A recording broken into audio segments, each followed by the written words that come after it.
J'ai avorté 7 fois dans le passé, et aujourd'hui je paye le prix. Les histoires africaines de Big Flo. Les histoires africaines nous apprennent que certaines bénédictions arrivent tôt dans la vie, mais que tout le monde ne les reconnaît pas.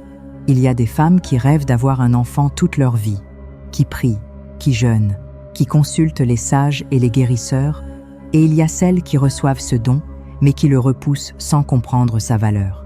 Dans les belles villes, dans les quartiers modernes, où les lumières brillent la nuit et où la musique couvre parfois la voix de la conscience, certaines décisions se prennent vite, trop vite, surtout quand on est jeune, admiré, belle et que tout le monde vous le répète chaque jour. Parfois, la peur de perdre cette beauté devient plus forte que la peur de perdre autre chose. Nayola était cette fille-là, une beauté rare, une beauté qui arrêtait les conversations quand elle passait, une beauté qui attirait les regards, les promesses, les envies. Mais Nayola avait un secret fait de choix silencieux, de décisions prises dans la peur, de moments qu'elle pensait sans conséquence. Quand la vie lui donnait un enfant, elle pensait seulement à son corps, à son avenir, à son image dans le miroir. Elle croyait avoir le contrôle, elle croyait pouvoir décider quand la vie commencerait. Ce qu'elle ne savait pas, c'est que certaines décisions ne disparaissent jamais, que certaines attendent silencieusement jusqu'au jour où le passé revient frapper à la porte du destin. Et quand ce jour arrive, il est parfois trop tard pour réparer. Voici l'histoire de Nayola, une histoire de beauté, de choix et du prix invisible que certains choix peuvent coûter. Elle avait grandi dans un quartier animé de la ville, connu pour ses marchés colorés, ses rues vivantes et ses nuits pleines de musique. Les maisons y étaient peintes de couleurs chaudes, les femmes portèrent des pagnes éclatants et les hommes parlaient de fort en riant sous les manguiers. Dès son adolescence, Nayola attirait tous les regards. Sa peau avait l'éclat du bronze poli, ses yeux étaient profonds et brillants et ses cheveux noirs tombaient en cascade sur ses épaules. Mais plus elle grandissait, plus elle devenait consciente de sa beauté et plus elle en devenait obsédée. Elle passait des heures devant le miroir, refusait de marcher sous le soleil pour ne pas ternir sa peau et dépensait tout ce qu'elle avait en produits de beauté, en vêtements et en bijoux. Sa mère lui disait souvent « La beauté attire les regards, mais ce sont les actes qui construisent une vie. » Mais Nayola n'écoutait pas, car pour elle, la beauté était un pouvoir qu'elle refusait de perdre. À 17 ans, elle commença à attirer l'attention des hommes plus âgés, riches et influents, et elle aimait cette sensation d'être désirée, de contrôler les regards, les envies et les conversations. Mais une chose la terrifiait plus que tout. Perdre sa silhouette, perdre son apparence et voir son corps changer à cause d'une grossesse. Dans son esprit jeune et influencé par les discours de ses amis, elle croyait qu'avoir un enfant trop tôt détruirait sa beauté et ses rêves. La première fois qu'elle tomba enceinte, elle eut peur. Non pas de la douleur ni du danger, mais du changement de son corps. Une amie plus âgée lui dit « Tu peux faire un avortement, ce n'est rien.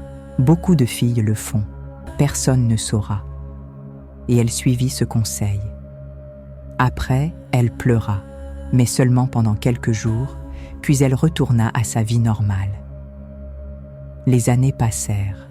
Nayola devint encore plus belle, encore plus admirée, encore plus sûre que sa beauté était sa plus grande richesse. Mais chaque fois qu'elle tombait enceinte, elle choisissait toujours la même solution, sans réfléchir au futur, sans imaginer les conséquences, sans savoir que chaque décision la rapprochait d'un destin invisible. Dans ces moments-là, elle se disait simplement « J'aurai des enfants quand je serai prête », sans savoir que certaines décisions laissent des traces plus profondes que le temps. À 25 ans, Nayola rencontra Ekombe, un homme travailleur, respecté et sincère qui, contrairement aux autres, l'aimait au-delà de sa beauté. Avec lui, elle décida enfin de se marier. Le mariage fut magnifique. Le quartier entier célébra leur union et tout le monde disait « Voilà un couple béni ». Nayola souriait, certaine que sa vie parfaite ne faisait que commencer.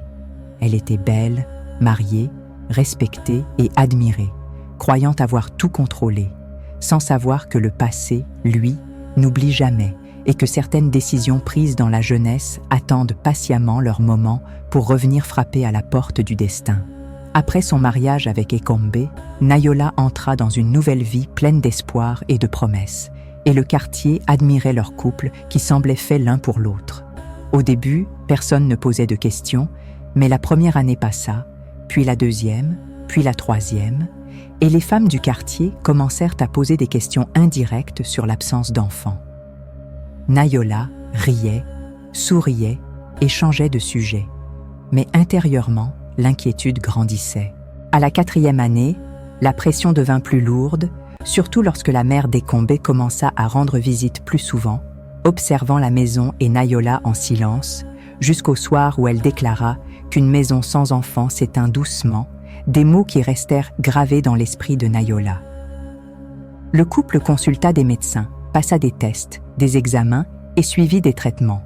Mais les résultats montraient toujours qu'Ekombe était fertile et que Nayola n'avait aucune maladie visible, les médecins affirmant qu'il n'y avait aucune explication médicale claire. Pourtant, dans l'esprit de Nayola, quelque chose commençait à se fissurer. Et ces nuits devinrent étranges, avec un rêve répétitif, dans lequel une petite fille debout dans un champ de lumière l'appelait « maman », tandis qu'une forme sombre, comme une fumée vivante, apparaissait derrière elle et emportait l'enfant chaque fois que Nayola essayait de s'approcher, la réveillant en sueur.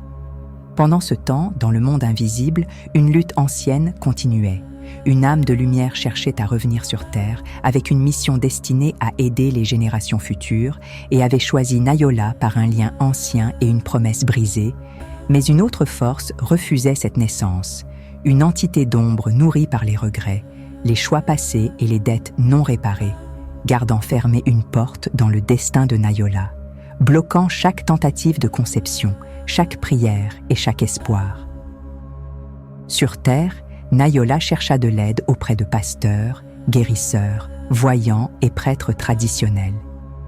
Certains parlèrent de jalousie, d'autres de sorcellerie familiale ou d'attaques spirituelles, mais personne ne voyait toute l'histoire. Pendant ce temps, sa vie conjugale changeait. Ekombe restait gentil, mais devenait plus silencieux, évitait certains regards, restait plus longtemps au travail, tandis que sa famille parlait déjà d'une seconde épouse, et le poids de la honte entourait Nayola comme une brume invisible. Un soir, après une dispute avec sa belle-mère, Nayola marcha seule dans les rues du quartier, observant la ville belle et vivante alors qu'elle se sentait vide, puis s'assit près d'une vieille femme qui vendait des herbes médicinales. La vieille la regarda longuement et lui dit que certaines blessures ne viennent pas de cette vie, expliquant que lorsqu'une âme est rejetée, elle n'oublie jamais le chemin. Cette nuit-là, Nayola fit le rêve le plus intense de sa vie. La petite fille pleurait de fatigue et lui disait qu'elle venait depuis longtemps, mais que Nayola continuait à fermer la porte en faisant des avortements. Au réveil, Nayola comprit que sa bataille n'était pas seulement physique, sociale ou médicale, mais que quelque chose, quelque part, l'attendait dans son passé et n'avait pas fini de réclamer sa place dans son destin. Après des années de souffrance, Nayola n'était plus la femme sûre d'elle qu'elle avait été autrefois. Les murmures du quartier étaient devenus des paroles ouvertes. Les femmes parlaient quand elle passait.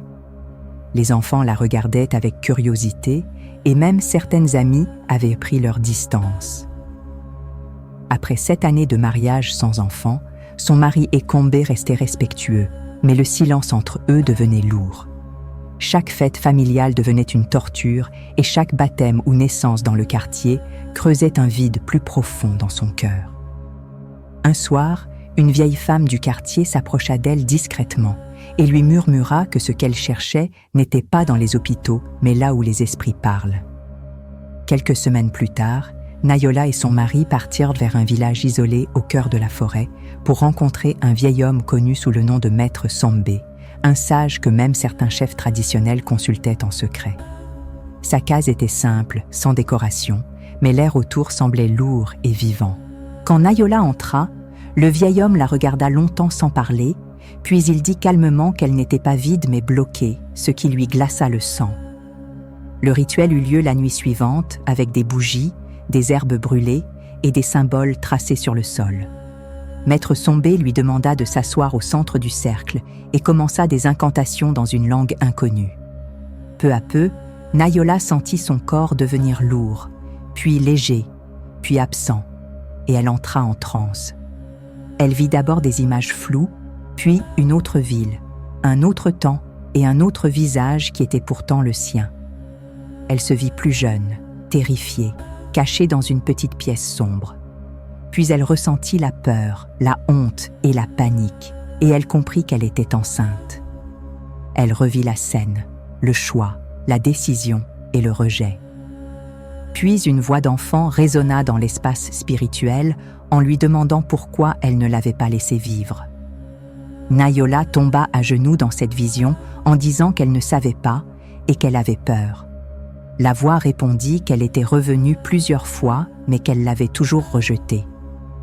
Brusquement, elle vit une petite fille entourée de lumière, mais derrière elle, une forme sombre, immense, observait.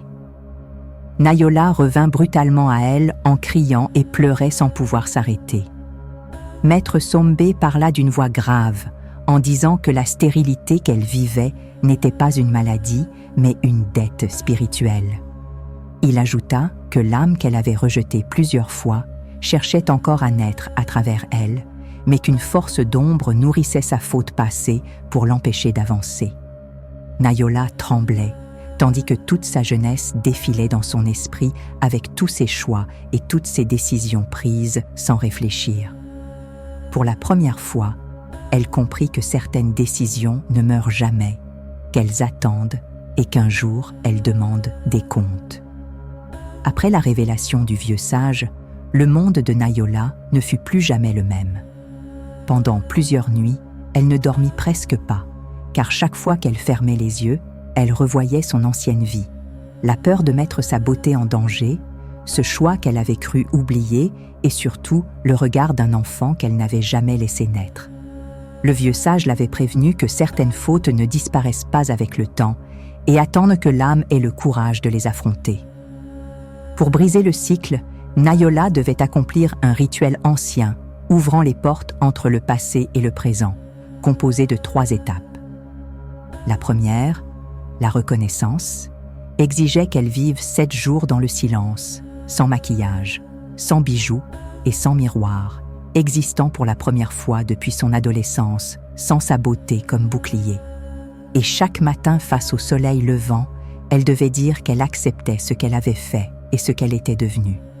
Des mots qui au début restaient coincés dans sa gorge, mais qui finirent par sortir jour après jour. La deuxième étape, l'offrande spirituelle, demandait un sacrifice symbolique, non de sang, mais d'orgueil. Et Nayola choisit d'offrir ses miroirs, ses parfums et ses bijoux les plus précieux qu'elle déposa devant le feu sacré, les mains tremblantes, non parce qu'elle perdait des objets, mais parce qu'elle abandonnait l'image qu'elle avait construite toute sa vie. Et lorsque les flammes touchèrent les objets, elle pleura comme jamais. La dernière étape, l'appel de l'âme, était la plus dangereuse, et dans la forêt sacrée, sous la surveillance du vieux sage, elle devait appeler les enfants qu'elle avait avortés, alors que la nuit était lourde et que le vent semblait murmurer des voix anciennes. Le sage traça des symboles autour d'elle et la prévint que si son cœur n'était pas sincère, l'ombre prendrait sa place. Nayola tomba à genoux et pour la première fois parla non comme une femme qui voulait un enfant, mais comme une âme demandant pardon, murmurant qu'elle ne savait pas, qu'elle n'avait pas compris, mais qu'aujourd'hui elle voyait et acceptait, demandant de revenir si les âmes voulaient encore. Le vent s'arrêta, le silence devint lourd, puis une lumière douce apparut devant elle, sous la forme d'une petite fille. Mais derrière cette lumière, une ombre immense se mit à bouger, annonçant le début du combat spirituel. Le sage cria de ne pas regarder l'ombre, mais seulement l'enfant. Et Nayola fixa la lumière même lorsque l'air devint glacé et que des voix murmuraient de ses peurs, criant qu'elle choisissait l'enfant, peu importe le prix. La lumière grandit, l'ombre recula, mais dans le monde des esprits, rien n'est jamais gagné sans conséquence. Et cette nuit-là, quelque chose changea à jamais dans le destin de Nayola. Après une révélation spirituelle, Nayola comprit enfin l'ampleur de sa faute passée. Toutes ces années de fierté et de peur avait érigé un mur invisible entre elle et les âmes qu'elle avait rejetées jadis. Le vieux sage, voyant sa détresse, lui donna des instructions précises. Effectuer un rituel de réparation avec sincérité et humilité. Reconnaître publiquement sa faute devant tout le quartier et les prêtres de l'Église. Offrir un sacrifice symbolique pour montrer sa repentance. Et appeler l'âme perdue avec tout l'amour et la pureté de son cœur. Mais Nayola hésita, car la honte et la peur du jugement des autres étaient plus fortes que son désir de réparer.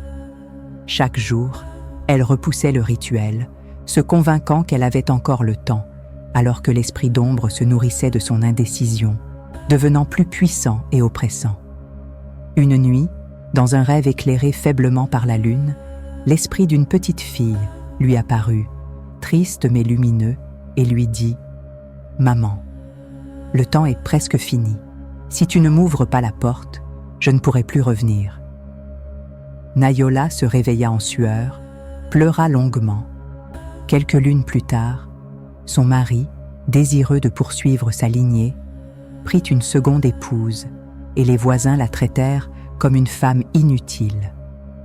La solitude devint son unique compagne et le poids de la honte et de l'échec s'accrut dans chaque fibre de son corps. Puis la maladie frappa.